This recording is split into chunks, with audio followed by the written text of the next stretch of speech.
Welcome to Eat Your Peas, the podcast about doing what's good for yourself, even when you don't feel like it. I'm Lily Rachels, and I'm serving up bite-sized growth principles to help you build an intentional life.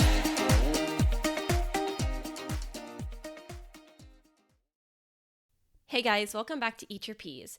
Today I want to talk to you about leaky boundaries. So we're all probably familiar by now with the term leaky gut, which is something that happens in your digestive tract where you have this high permeability in your gut lining and food particles are going where they're not supposed to be.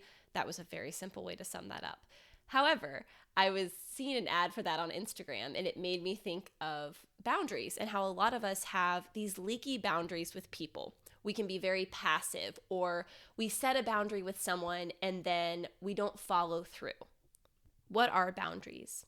Boundaries are kind of the rules and guidelines that we have with other people that keep us mentally and emotionally stable.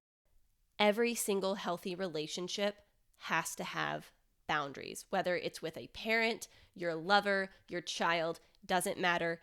Healthy relationships need boundaries because boundaries keep us safe, they keep us secure, and they keep respect within the relationship.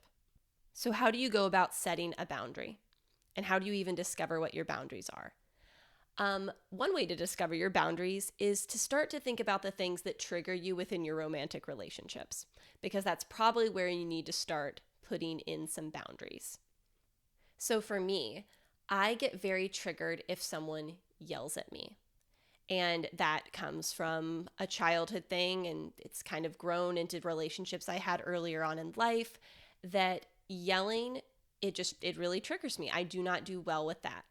So when I do get in a relationship with someone and we're talking about, kind of like our relationship guidelines, right? Like, what do you need from me? What do I need from you? That's something I always bring up. I'm like, I don't like to be yelled at. Like, it really bothers me.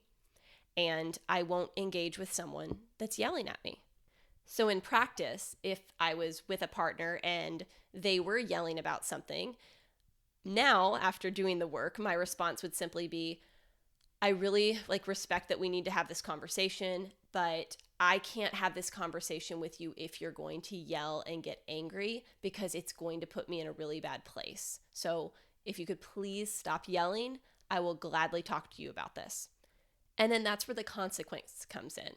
If that person goes on yelling, I remove myself from the situation because it's like, I know it's going to trigger me. This is my boundary. I do not yell at others, and I have a standard that I don't get yelled at by another person, especially my romantic partner. Therefore, if this is going to continue, I'm going to disengage because I can't continue a conversation that's going to disrespect my boundaries.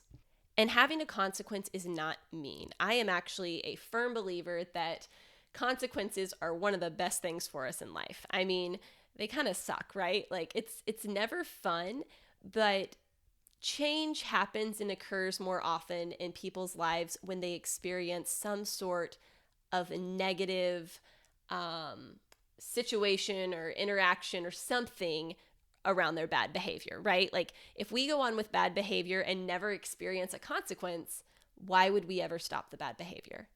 And it's the same thing with boundaries and having consequences. If someone breaches your boundary, is you're teaching them. You're literally teaching them, this is how you treat me. So back to my leaky boundary syndrome. What does that look like? Because I've seen this happen in so many friends' lives, my own life as well, where we will get upset, right? We'll get ready and we'll set that boundary with someone. Be like, you can't do this to me. You can't treat me that way. And then that person comes back around and they do it again. And we get really angry. We get really upset. And we said, wait, no, you're not supposed to do that. This is the boundary. So we reset the boundary. And then they come back around and they do it again. We let them back in and we get upset and we say the same thing, right? Over and over again. You've probably had that friend that's come to you with the same complaint consistently. And in your mind, you're like, I thought you set this boundary. Like, where's the consequence? Like, why is this still going on? And it's still going on because, again, that person that's breaching your boundary, they don't have to stop because you keep allowing them access to you. You build that leaky boundary syndrome. That's going to catch on, guys. Trust me on that. And you never follow through. Some of the hardest times of my life have been when I've had to set some very strong boundaries with people I deeply love because the relationship was harming me. And I will say, following through on consequences for someone you love with a boundary can be excruciating. It will make you feel devastated at times. However, I've also seen how having those strong boundaries has been kind of a pivotal moment for another person to examine their behavior and potentially change if they so choose to, right? So not only do your boundaries and standards protect you, they also allow another person to maybe experience some growth if they lean into it and realize that there was a consequence for a reason.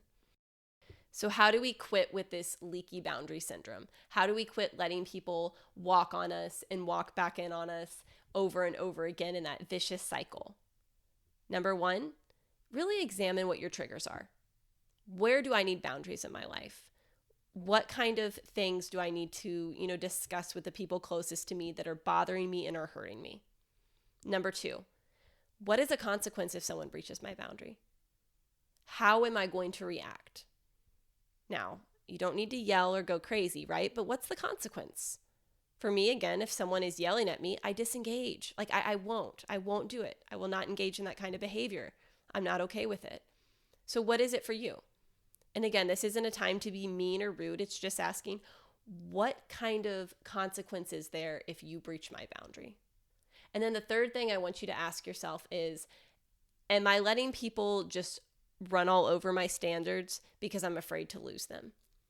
Because the thing about the consequence, it's going to hurt you too, right?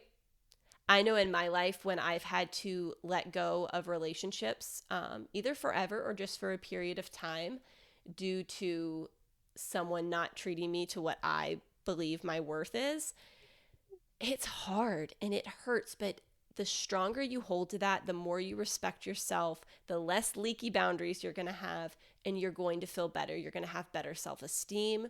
You're going to have a clearer idea of what you want in your relationships, and you're going to have a more intentional life because the people that you curate around you in your circle are people that have earned your trust and right to be there. And the same for you within other people's circles. Be that person that respects someone's standards and boundaries. Be that person that supports someone when they have to, put up kind of a consequence because you did something that was not right. So I hope you'll eat your peas this week and focus on setting some healthy boundaries.